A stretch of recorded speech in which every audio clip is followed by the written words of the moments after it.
Jeg vil melde det ind til DBU. Er der nogen grund til, at du ikke bare vil takke nej?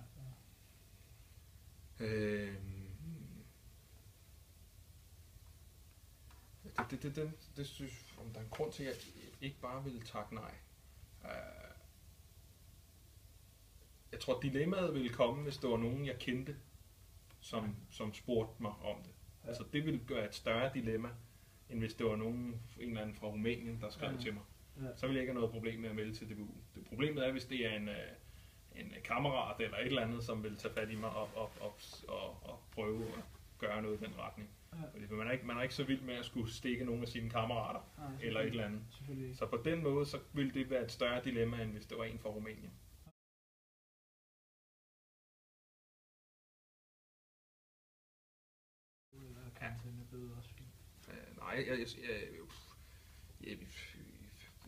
Jeg synes godt, politiet kan komme med. Jeg synes så også, at jeg vil sige, at jeg synes, at straffen skal være hård i DBU-regi også.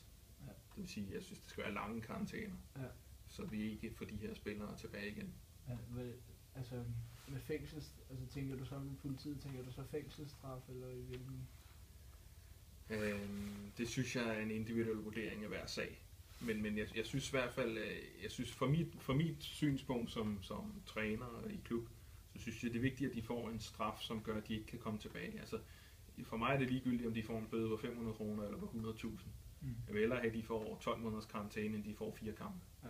Altså, så for mig er det vigtigt, at signalet til, at det ikke er OK i sporten, er vigtigt. Okay. Synes du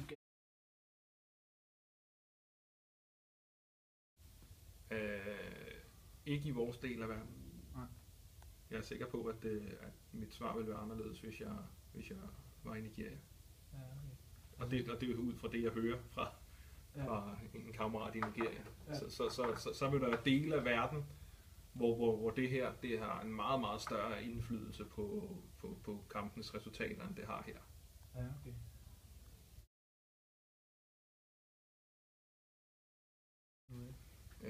Jeg tror altid, det vil være en del af sporten. Så jeg tror ikke på, at man kan udrydde de her ting.